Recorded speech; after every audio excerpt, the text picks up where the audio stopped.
بسم اللہ الرحمن الرحیم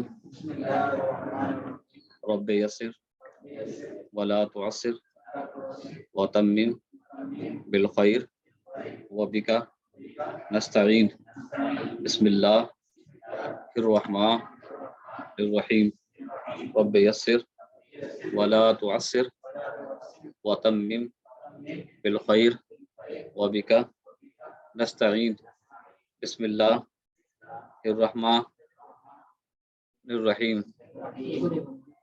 رب یسر ولا تعسر وتمم بالخیر وبک نستعین یا فتاح یا فتاح یا فتاح۔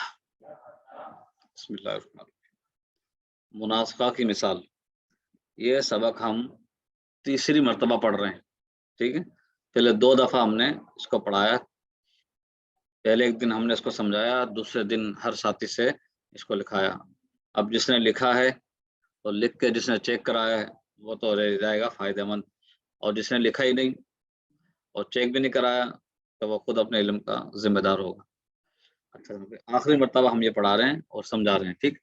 اس کے بعد جو ہے ہمارے پاس کافی دن بچ رہے ہیں تو ہم اس کو دوبارہ سے نئے سرے سے موٹی موٹی باتیں جو پیچھے رہ گئی ان کو تفصیل سے پڑھیں گے، ٹھیک ہے۔ اچھا جناب، بسم اللہ الرحمن الرحیم۔ یہ دیکھیں وراثت کا مسئلہ کیسے حل کیا جاتا ہے، ٹھیک ہے نا۔ جب بھی وراثت کا مسئلہ حل کرنا ہو تو اس کا طریقہ کار یہ ہوتا ہے کہ جو شخص فوت ہو رہا ہے، چاہے وہ مذکر ہو یا مؤنث، اس کا نام جو ہے آپ بائیں طرف لکھیں گے، ٹھیک ہے۔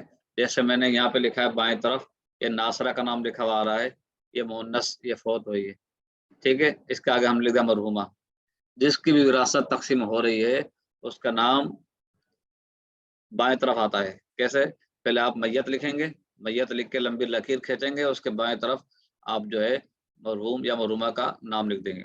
اس کے بعد آپ دیکھیں گے اس نے اپنے کون سے ورثاء چھوڑے، ٹھیک ہے۔ اب ناصرہ کے جو ورثاء ہیں وہ شوہر ہے، بیٹی ہے اور ماں ہے، ٹھیک ہے جناب۔ اب اولاد کی موجودگی میں شوہر کو ربع ملتا ہے۔ اچھا، یہاں پہ مناسخہ میں یہ ہوتا ہے ہر ایک کا نام بھی لکھنا پڑتا ہے۔ یہ شوہر، اس کا نام حامد ہے، یہ بیٹی اس کا نام نسرین ہے، اور یہ ماں اس کا نام سلمہ ہے، ٹھیک ہے جناب۔ اب اولاد موجود ہے، لہذا شوہر کو کیا ملا ہے؟ ربع ملا ہے، ربع ملا ہے۔ تو 1/4 اس کو بولتے ہیں ربع کو، 1/4۔ تو آپ نے مسئلہ چلایا 4 سے، مخرج مسئلہ 4 ہے، تو 4 میں سے 1 آپ نے شوہر کو دے دیا، باقی بچے 3 وہ آپ نے یہاں لکھ دیے، ٹھیک ہے۔ اب شوہر جو ہے ان ورثاء میں سے ہے جس کو من لا یرد علیہ کہا جاتا ہے، جس پر دوبارہ سے تقسیم نہیں ہوتا۔ اور یہ جو ہے باقی جتنے بھی افراد ہیں اصحاب فرائض میں سے میاں بیوی جو ہیں، یہ من لا یرد علیہ، ان پہ دوبارہ تقسیم نہیں ہوتا۔ باقی بچے 10 وہ سب کا سب جو من یرد علیہ ہے ان پہ دوبارہ تقسیم ہوتا ہے۔ اب یہاں من یرد علیہ کی 2 جنس ہے، ایک بیٹی اور ایک ماں، یہ 2 جنس ہے، ٹھیک ہے جناب۔ جب 2 جنس کے ساتھ من لا یرد علیہ آ جائے، جیسے یہ آ گیا ہے، تو پھر من یرد علیہ کا مسئلہ الگ بناتے ہیں اور من لا یرد علیہ کا مسئلہ الگ بناتے ہیں، ٹھیک ہے جناب۔ اب ہم نے اس کا مسئلہ الگ کر دیا، بنا دیا، باقی جو بچہ یہاں لکھ دیا۔ اب اس کا مسئلہ کس سے بنائیں گے؟ اس کا مسئلہ ہم دیکھیں گے کہ ایک بیٹی ہوتی ہے اس کو نصف ملتا ہے، ٹھیک ہے، اور ماں کو سدس ملتا ہے، ماں کو سدس ملتا ہے۔ تو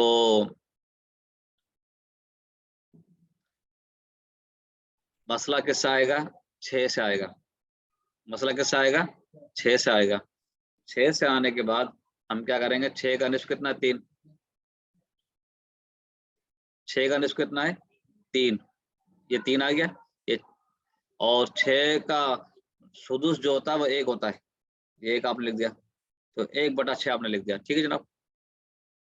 تو یہ ہو گیا 3/6 اور یہ ہو گیا 1/6۔ 3 اور 1 کتنے ہو گئے؟ 4 ہو گئے۔ باقی کتنے بچتے ہیں؟ 2۔ اب 2 جو بچتے ہیں وہ واپس ان پہ تقسیم ہوگا۔ اب ان پہ جب تقسیم ہوگا تو یہ کتنے ہو جائیں گے؟ واپس ادھر آ رہا ہے، ٹھیک ہے، سارا کچھ ان کو ملے گا۔ تو اب ہم نے کیا کرا کہ یہ 3 اور 1 4 ہے، تو ہم نے کہا یہ مسئلہ رد دیا 4 ہے، یہ 4 یہاں لکھ دیا، یہ 6 ختم ہو جائے گا، کل مال کا 4 حصے ہو گئے، ٹھیک۔ اب جب کل مال کے 4 حصے ہو رہے تو ہم نے ڈائریکٹ 4 سے مسئلہ کیوں نہیں چلایا؟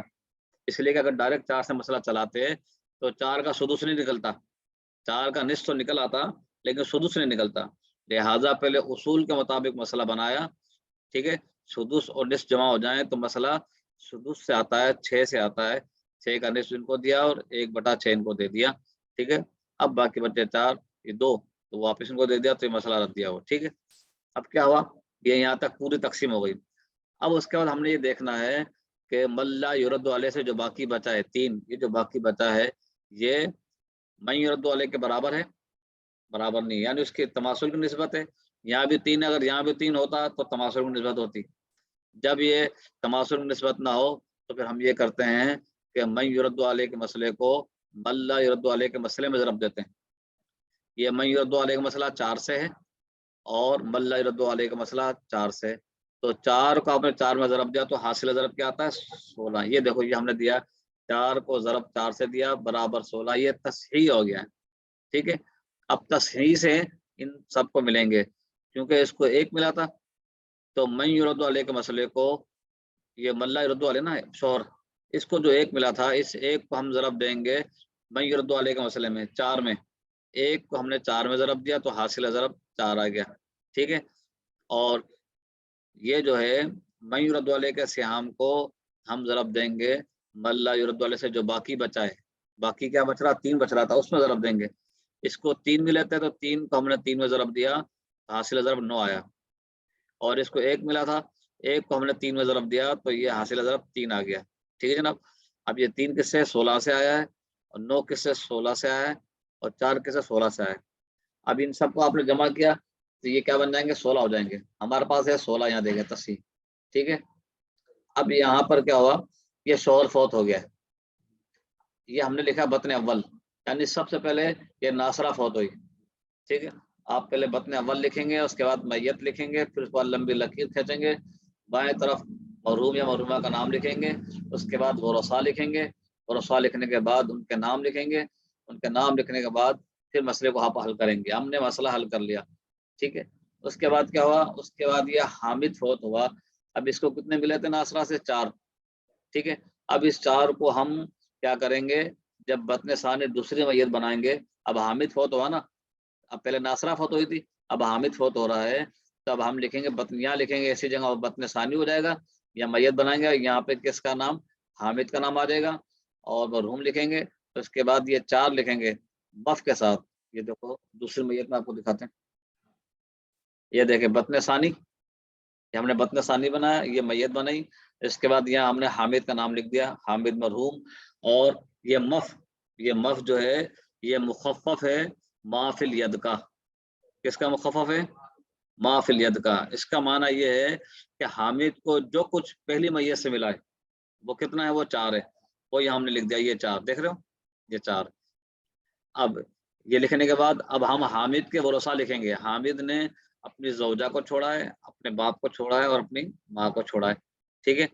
تو جب اپنی زوجہ کو چھوڑا ہے تو یہ زوجہ جو ہے ملا یرد علیہ سے ہے، ٹھیک ہے، اچھا جناب۔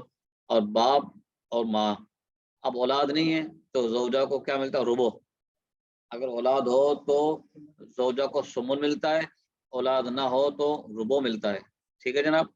اس کے بعد اب ہم نے جب ربو سے ہے تو مخرج مسئلہ کس سے آئے گا، 4 سے آئے گا، اس کے ہمنا مدد، ربو کا ہمنا مدد 4 ہے تو مسئلہ 4 سے آ گیا، 4 ان کو دیا، مسئلہ 4 سے چلایا، 4 کا 1/4 فہمیدہ کو دیا، باقی بچے 3 یہ ہم نے لکھ دیے، ٹھیک ہے جناب۔ اب ماں جو ہے، ماں کو کیا ملتا ہے، جب مرنے والے نے اپنی بیوی کو چھوڑا ہو یا شوہر کو چھوڑا ہو تو بیوی یا شوہر کا حصہ دینے کے بعد جو باقی بچے گا اس کا ثلث، اس کو بولتے ہیں ثلث و باقی، یہ لکھا ہوا دیکھو ثلث و باقی، ٹھیک ہے۔ اب ثلث و باقی کس سے ہوگا، یہ جو باقی بچا 3 ہے نا، اس کا ثلث آئے گا، اس کا ثلث و باقی کتنا ہوگا، 1 ہوگا، تو 3 میں سے 1 اس کو آ گیا، ٹھیک ہے۔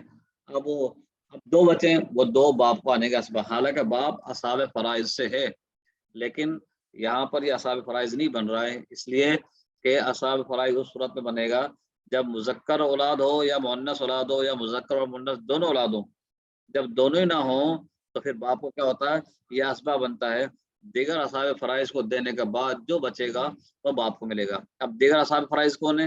یہاں زوجہ بھی اصحاب فرائض سے ہے، ماں بھی اصحاب فرائض سے ہے، ان کو دینے کے بعد جو باقی بچے گا وہ باپ کو مل جائے گا۔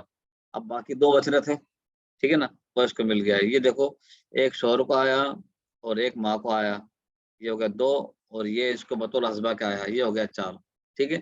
اب مخرج مسئلہ چار ہے، ٹھیک ہے۔ اب جب ہم یہ تقسیم کر لیں گے اس کے بعد ہم جو ہے نسبت دیکھیں گے، کس میں؟ مخرج مسئلہ اور ما فی الید میں۔ ہمیشہ تقسیم کرنے کے بعد نسبت دیکھی جاتی ہے، کس کس کے اندر؟ ٹھیک ہے نا، ہاں جی، مخرج مسئلہ اور ما فی الید کے اندر ہم کیا کریں گے؟ نسبت دیکھیں گے۔ اب نسبت کا تماثل ہے، کیسے تماثل ہے؟ اس لیے یہ بھی چار اور یہ بھی چار ہے، دونوں عدد ایک جیسے ہیں۔ جب دونوں عدد ایک جیسے ہو تو ان کو کہتے ہیں تماثل، ہم مثل ہونا دونوں عددوں کا۔ لہذا جب تماثل کی نسبت، یہاں پھر لکھ بھی دیں گے نسبت تماثل، یہ بتا رہی ہے کہ ما فی الید اور مخرج مسئلہ میں نسبت تماثل ہے، دونوں ایک جیسے۔ لہذا جہاں بھی نسبت تماثل آئے تو وہاں کچھ نہیں کرتے ہیں، ایسے ہی چھوڑ دیتے ہیں، ٹھیک ہے جناب۔ اب آئیے اس کے بعد جو ہے یہ نسرین فوت ہوئی ہے، کون فوت ہوئی ہے؟ نسرین۔ نسرین کو اپنی ماں سے ملے تھے کتنے حصے؟ 9، ٹھیک ہے۔ اب تیسری میت، پہلی میت تو ناصرہ ہے، دوسری میت حامد ہے، تیسری میت نسرین کی بنے گی۔ اب وہ ہم نے کیا کیا، جیسے یہ ہم نے بنائی جناب تیسری بطن ثالث لکھا، اس کے آگے میت لکھا، میت کے بعد لمبی لکیر کھینچی، لمبی لکیر کے بائیں طرف ہم نے جو فوت ہوئی ہے اس کا نام لکھا نسرین مرحومہ۔ یہ یہ مخفف ہے ما فی الید کا، یہ بتا رہا ہے نسرین کو پہلی میت سے جو کچھ ملا ہے وہ کتنا ہے؟ وہ 9، یہ لکھ دیا ہم نے 9، ٹھیک ہے، یہ لکھ دیا۔ اب اس کے بعد اب ہم نے کیا کرنا ہے، نسرین نے اپنے کون کون سے ورثہ چھوڑے، ان کے نام اور ان کا تعلق لکھیں گے، اس کا کیا تعلق ہے۔ نسرین نے سلمہ کو چھوڑا ہے، سلمہ اس کی نانی ہے، ٹھیک ہے، اس لیے کہ یہ بطن اول میں بھی آ رہی ہے، دیکھیں یہ سلمہ جو ہے بطن اول میں بھی آ رہی ہے، کہاں پہ؟ یہ دیکھیں آخری میں، یہ سلمہ، یہ ناصرہ کی ماں ہے۔ جب ناصرہ کی ماں ہے تو یہ ناصرہ کی بیٹی ہے تو اس کی نانی ہو گئی نا، یہ ماں ہے، یہ بیٹی ہے، یہ نسرین، یہ نسرین اس کی ماں کون ہے؟ ناصرہ، ٹھیک ہے، اور ناصرہ کی ماں کون ہے؟ سلمہ، ٹھیک ہے۔ تو جب ناصرہ کی ماں سلمہ ہے تو یہ اس کی نواسی ہو گئی نسرین، اور یہ نانی ہو گئی، ٹھیک ہے۔ اب یہ جو ہے نسرین نے اپنی نانی کو چھوڑا سلمہ کو، ٹھیک ہے، یہ ہم نے نیچے اتار لیا، یہ آگے سلمہ، یہ نسرین کی نانی ہے، ٹھیک ہے، اور نسرین نے اپنے 2 بیٹے اور 1 بیٹی کو چھوڑا۔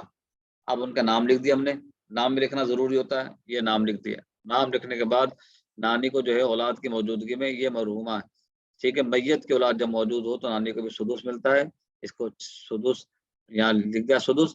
اب مخرج مسئلہ بھی اسی سے آئے گا، 6 سے آ گیا، 6 سے آ کے 1/6 اس کو دے دیا، باقی جو بچے ہیں وہ 2 ان کو آئیں گے، ایک بیٹی کو آتا ہے، بیٹی کا 1 حصہ، بیٹے کے 2 حصے، تو یہ دیکھیں 1/6 اس کو آ گیا، 2/6 اس کو آ گیا، 2/6 اس کو آ گیا۔